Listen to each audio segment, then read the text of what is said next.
पछ्यौरी खोज्दै खोज्दै हिँडेको होइन, पछ्यौरीले नै मलाई खोज्दै खोज्दै आएर टाँसिएको।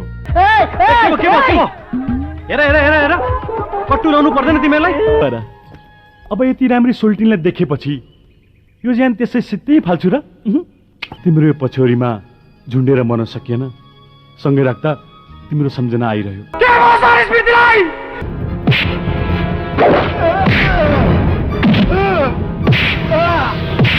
मेरो गर्लफ्रेन्ड त नि जिन्दगीले भरिएको हुनुपर्छ, फुल अफ लाइफ।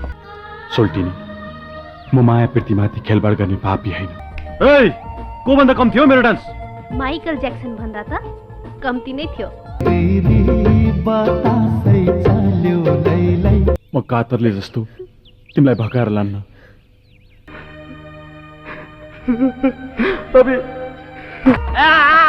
चपला चपला चपला चपला चपला जस्तो गर्नु।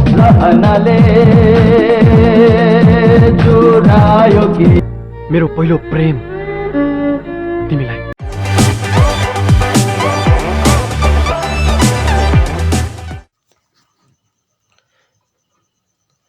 नायक दिलीप रायमाझीको उपस्थितिलाई नजरअन्दाज मात्रै गरिदिने हो भने पनि नेपाली सिनेमा क्षेत्रमा कुशल अभिनयसँगै कुशल नृत्य गर्ने कलाकारको सख्त अभाव छ भन्दा पनि हुन्छ। कोही अभिनयमा अब्बल छन् तर नृत्यमा कमजोर छन्, कोही नृत्यमा अब्बल छन् तर कोही अभिनयमा कमजोर रहेका छन्। दिलीप रायमाझी मात्रै एउटा त्यस्तो कलाकार हो जो अभिनय सँगसँगै नृत्यमा पनि अब्बल रहेका छन्। उसो त दिलीप रायमाझीको चलचित्र आगमन नै नृत्यबाट भएको हो। दिलीप रायमाझीको सङ्घर्षको कथालाई नजिकबाट निहाल्दा यस्तो लाग्छ सियो भएर पस्नु र फाली भएर निस्कनु भन्ने उखान उनी जस्तै सङ्घर्षले खारिएका मान्छेहरूलाई हेरेर नै बनाइएको होला। धेरैजसो कलाकारहरूको चलचित्र प्रवेश कि प्रमुख रोल नभए सहायक रोलबाट भएको हुन्छ, तर दिलीप रायमाझीको सिनेमा क्षेत्रको पर्दापण त्यस्तो सहज भएन। उनी सबैभन्दा पहिले कोरस डान्सरको रूपमा चलचित्रमा नृत्य गर्थे।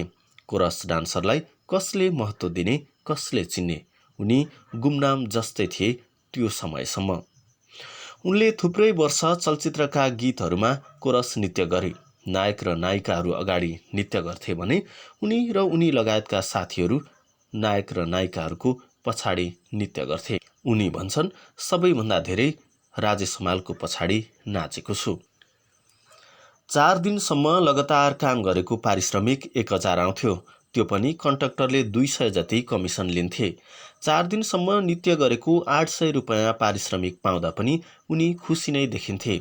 खुसी उनलाई रुपैयाँले भन्दा पनि सिनेमाका गीतहरूमा आकल झुकल देखिने आफ्नो अनुहारले दिन्थ्यो। कुशल नृत्य गर्ने दिलीप रायमाझी कोरस डान्सरको रूपमा मात्रै सीमित रहेनन्। उनलाई उनको क्षमताको मूल्याङ्कन गर्दै सहायक नृत्य निर्देशकको जिम्मेवारी दियो। उनले सहायक नृत्य निर्देशक हुँदा धेरैजना आफूभन्दा अग्रज कलाकारहरूलाई नृत्य सिकाएका छन्। राजेश हमाल, निरुता सिंह, जलसा, विपना थापा, सरोज खनाल जस्ता हस्तीहरूलाई समेत उनले नृत्य सिकाउने अवसर पाएका थिए। कोरस डान्सर हुँदा र सहायक नृत्य निर्देशक हुँदा उनको गजबको अनुभव रहेको छ। कोरस डान्सरहरू खाना खान थाल बोकेर भान्सा जानु पर्थ्यो भने चिया पनि गिलास बोकेर थाप्न जानु पर्थ्यो। तर नायक नायिका, निर्देशक, निर्माताहरूलाई भने किस्तीमा सजाएर कपमा चिया उनीहरू बसेकै स्थानमा पुर्याइन्थ्यो भने खाना पनि उनीहरू बसेकै स्थानमा बडो सम्मानपूर्वक पुर्याइन्थ्यो।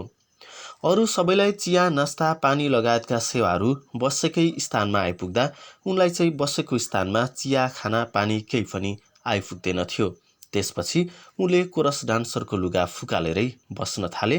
यसो गर्दा भने उनलाई पनि बसेकै स्थानमा सेवाहरू उपलब्ध गराउन थाले।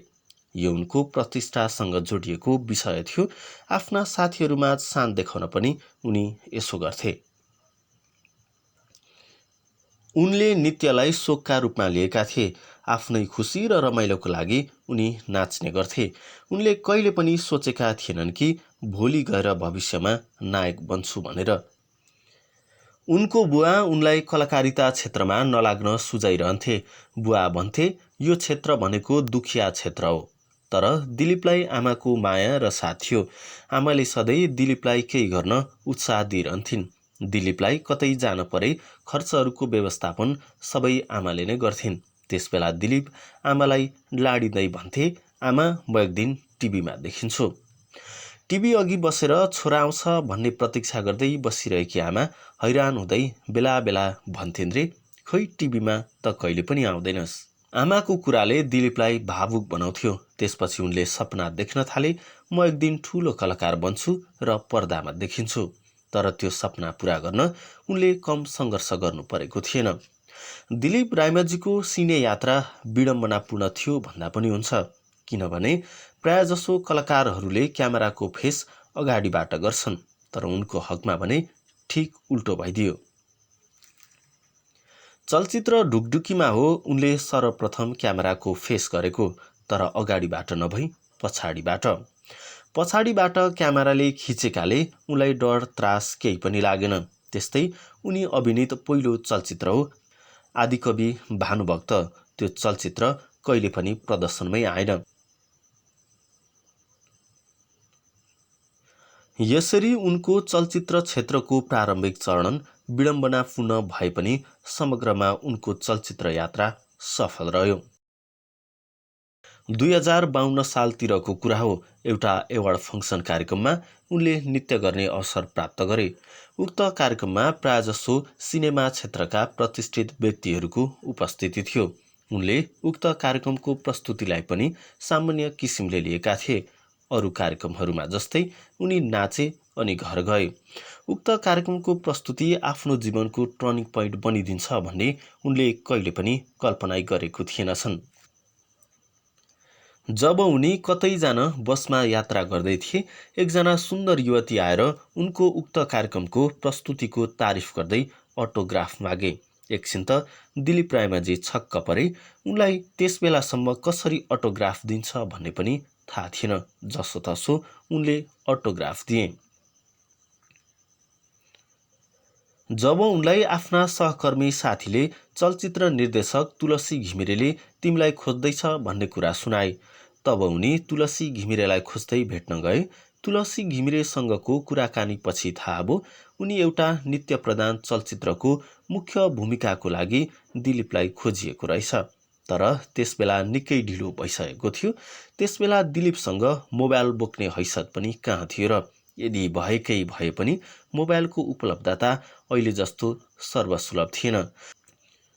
त्यसैले जति खोजी गर्दा पनि दिलीप रायमाझी सम्पर्कमा नआएपछि अर्का नायक रमेश उप्रेतीलाई लिएर चलचित्र रहरको निर्माण कार्य अघि बढाइसकेको थियो। त्यो थाहा पाएर दिलीप रायमाझीलाई असाध्यै नरमाइलो लाग्यो। कसो कसो उनले चलचित्र खेल्ने अवसर पाए। आदिकवि भानुभक्त।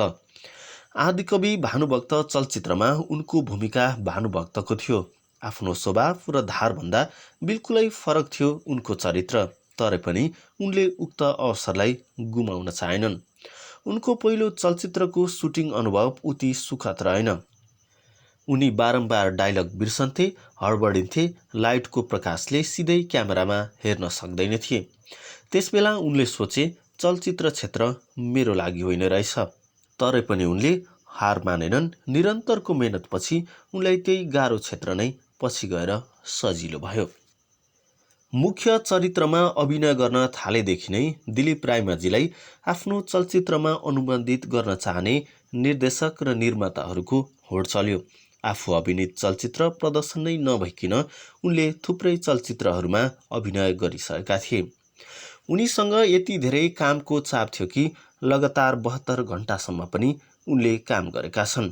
यतिसम्म कि कुनै कुनै बेला त एकै दिनमा उनले 7 वटा चलचित्रको सुटिङ समेत भ्याएका थिए। एउटै लोकेसन, उस्तै चरित्र, उस्तै कथा भएका चलचित्रहरूमा काम गर्दा गर्दा दिलीप रायमाझीलाई एक प्रकारको मोनोटोनस हुन्थ्यो। तरै पनि उनी निर्माता र निर्देशकहरूको मन दुखाउन चाहँदैन थिए। उनलाई थाहा हुन्थ्यो यो चलचित्र सफल हुँदैन, तरै पनि उनी नाइ भन्न सक्दैन थिए। त्यसैले उनले त्यस समयमा राम्रो भन्दा पनि धेरै नराम्रो चलचित्रहरूमा काम गरे। उनी भन्छन्, मेरो सबैभन्दा ठुलो कमजोरी नै नाइ भन्न नसक्नु हो। त्यसैले मैले जस्तो पाए त्यस्तै चलचित्रहरूमा काम गरे। चलचित्र छनौट गर्न सकिनँ, जसले गर्दा मेरो कला यात्रामा नराम्रोसँग असर पुग्यो। त्यसैले अब उनी विगतको गल्ती दोहोर्याउन चाहँदैनन्, चलचित्र छनौट गरेर मात्रै काम गर्न चाहन्छन्। उनको यो 2 दशक लामो अभिनय यात्रामा उनले अनुभव गरेको महत्त्वपूर्ण कुरा के हो भने चलचित्र राम्रो बनाउन स्क्रिप्ट नै राम्रो हुनुपर्छ। उनी त्यस्तै राम्रो स्क्रिप्टको खोजीमा रहेका छन्। उनी त्यस्ता राम्रो स्क्रिप्टमा फिल्म बनाउन चाहन्छन्। उनले यसअघि मिस्सी, लक्काजवन जस्ता केही चलचित्रहरू निर्माण गरिसकेका छन्, तर उनले भने जस्तो सफलता भने हात पाउन सकिरहेका छैनन्। हरेक कामहरूमा जोखिम निहित हुन्छ भनिन्छ। जति धेरै जोखिम उति धेरै सफलता। उनले कामप्रति समर्पित भएर मेहनत गर्दा धेरै जोखिमहरूको सामना गर्नु परेको छ। कानुन चलचित्रको सुटिङको क्रममा उनको टाउकोमा छुरी गाडिएको थियो भने चलचित्र कर्तव्यको सुटिङमा उनी लडेर बेहोस हुनु परेको थियो। उनको सबैभन्दा पहिलो सफल चलचित्र हो दर्पण छाया। यसभन्दा अघिका चलचित्रबाट लगातार असफलता भएका उनले यस चलचित्रबाट पनि उस्तो अपेक्षा गरेका थिएनन्। यस चलचित्रको सुरुवाती प्रदर्शन बिर्सन लायक भए पनि केही हप्ता पछिको प्रदर्शन भने उत्साहजनक रह्यो। यो चलचित्रले देशका विभिन्न ठुला सहरहरूमा 51 दिन बनाएका थिए। यो चलचित्र व्यापारिक दृष्टिकोणबाट पनि अत्याधिक सफल भएको थियो। दर्पण छाएपछि उनको सफल चलचित्रहरूको नाम लिनुपर्दा आफ्नो मान्छे, मितिनी, मुगलान, जिन्दगी लगायतका विभिन्न चलचित्रहरू रहेका छन्। चलचित्र क्षेत्रमा आउनु अघि नै मन्जु राईमाझीसँग दाम्पत्य जीवनमा बाँधिएका दिलीप राईमाझीको एउटा छोरी दिव्या राईमाझी पनि रहेकी छिन्। छोरी र श्रीमती हाल अमेरिकामा बस्दै आइरहेका छन्। त्यसो त दिलीप राईमाझी पनि केही समय अमेरिकामै बसेर नेपाल फर्किएका हुन्। उनी अमेरिका गएर पनि कला क्षेत्रमै समर्पित भएर लागे। उनले अमेरिकामै नृत्य सेन्टर खोलेका थिए, तर नेपाली माटो र नेपाली सिने क्षेत्रको मायाले गर्दा उनी स्वदेश नै फर्केर फेरि नेपाली कला क्षेत्रमै समर्पित भएर लागे। कलाको माध्यमबाटै संसारका 2 दर्जनभन्दा बढी विदेशहरूको भ्रमण गरिसकेका उनलाई सबैभन्दा प्रिय र राम्रो ठाउँ काठमाडौँ नै लाग्छ। काठमाडौँ उनको जन्मस्थान भएर मात्र होइन, यहाँका मठ मन्दिर, नदीनाला, पुरातत्त्विक सम्पदा र उपत्यकाका वन जङ्गल, ग्रामीण भेग उनलाई औधी सुन्दरम लाग्छ। उनी आफूलाई तनाव भए काठमाडौँका ग्रामीण भेगहरूमा गएर बस्ने गर्छन्, जसले उनलाई आनन्दको प्रत्याभूति गराउँछ।